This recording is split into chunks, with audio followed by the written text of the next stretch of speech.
Section 10-3, Regression. The main idea here is to take a look at the equation of that line that would best describe the relationship between the two variables. That line is called the regression line, and the equation is going to be called the regression equation. We'll see that there's going to be other names for this, but in general, if we call it regression line, regression equation, then we're talking about the same thing. We're going to skip over part 2, where they talk about marginal change, influential points, and residual plots. So we're just going to focus on the basics. So basic concepts of linear regression. So a regression equation expresses the relationship between the x variable, also known as the explanatory variable, and the y variable, also known as the response variable. And you can also call the x the independent or the y the dependent variables. In algebra, we studied lines where the lines look like y equals mx plus b. But here we're going to look at it in a slightly different form, and that's just switching the mx and the b. And then here they're going to write y hat. So we're going to use a symbol y hat for our regression line equation. And then we have b naught plus b sub 1 x. Sometimes we see it as a plus bx, and that's what we're going to see in our calculator. But if we look at the number next to the x, that's b1 in this case, that's the slope. And then the number that's not next to the x is going to be our y-intercept. So it's the same as mx plus b, but it's slightly different form. So the regression equation or the regression line is sometimes known as the line of best fit, because it's the line that best fits the data. It's also known as the least squares line. If you want to read through the textbook or continue on with the rest of this PowerPoint presentation that we're going to skip towards the end, that describes why it's sometimes called the least squares line.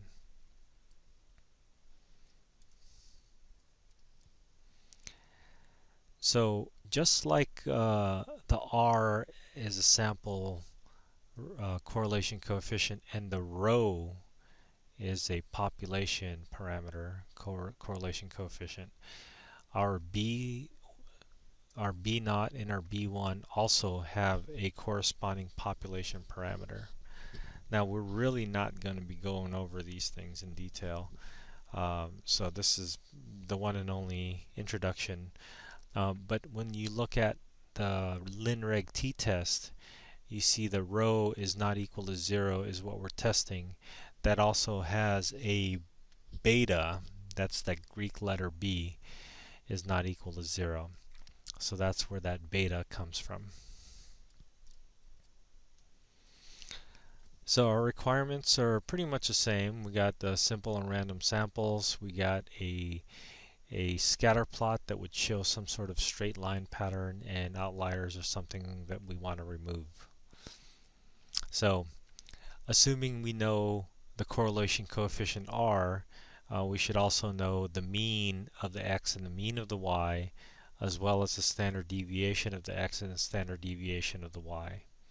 So if you were looking for these values, the slope and the y-intercept, if you're looking at these values by hand, if you're looking to compute these values by hand, these are the formulas that you would be using. We're not going to do that because we're going to use our calculators. So let's take a look at our example. Our example from section 10-2. We're going to assume that the shoe print will be our x values. That's our explanatory variable. And we're going to assume that the heights would be our response variables.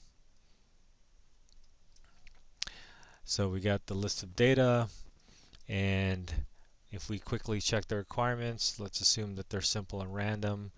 Let's assume that the scatter plots are roughly a straight line pattern, and let's just assume that there's no outliers. And so in using technology, we get a bunch of different outputs depending on what technology you use.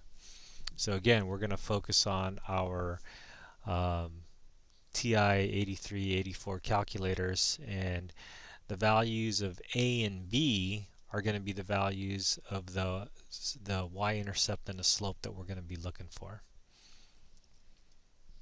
So imagine our A as our y-intercept, that's 125, and our B, which is about 1.727 or 1.73, as our slope. And so we can put that as an equation of a line. So here's our equation of the line. We're going to start by calling it y hat to say this is a linear regression equation. And we have our y-intercept 125 and our slope is 1.73. And if we just look at it where we got this from our output, we have our y equals a plus bx symbol. So the a comes first and the b comes second next to the x. And it is important to throw that x in there. If you didn't have technology, you would have to use that formula and come up with the same values. So again, fortunately we're using technology, so we can skip over this. So it would be a good idea to graph this regression equation on a scatter plot. And so if you have the scatter plot and you see the regression equation, it kind of follows, the dots kind of follow that line. And if you remember having done the linreg t-test already, you can also do a zoom and then a zoom stat to get the same sort of picture. So what is the use for these regression equations? So we generally use regression equations to make predictions about the relationship between x and y. And we're only going to be using these regression equations if we have a strong correlation. If we don't have a strong correlation between them, then these regression equations will not be useful for us. Another idea is that these regression equations are used to find predictions, but we should only find predictions if we're within the scope of the data set. So for example, if we take a look at these values, the dots go from about 27.5, these are the x values that we're looking at, they go from about 27.5 to about 32. So we wouldn't want to extrapolate, and extrapolate means to extend beyond your data set.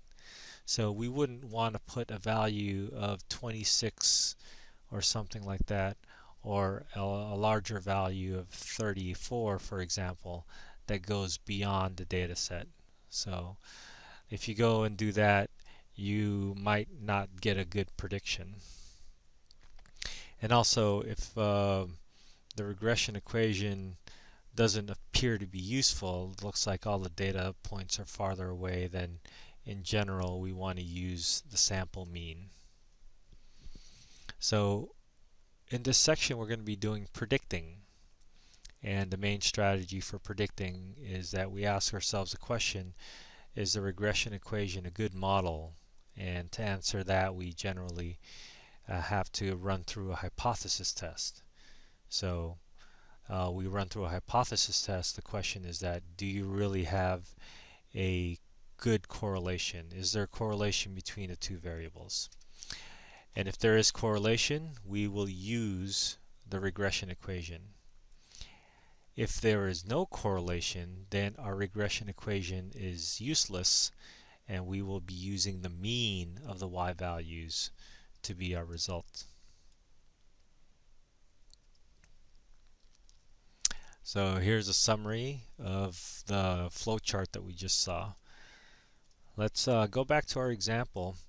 We have 5 pairs of shoe print lengths and heights to look at, and we want to estimate or predict the height of a person if the person's shoe print length is 29 centimeters. Okay, so we're going to remind ourselves that we had a correlation coefficient of 0.591, and we remembered that our p-value of 0.294 is greater than the significance level 0.05, so we didn't have correlation here. So if there's no correlation here, then our best predicted height is going to be just the mean of the sample heights.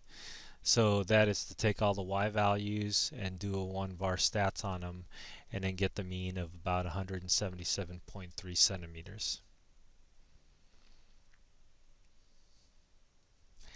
Let's take a look at another example. So the second example that they have in the slides are 40 pairs of shoe print lengths from the data set. So we're still looking at shoe print lengths and heights, but this time instead of just looking at 5 numbers, we're going to look at 40 numbers.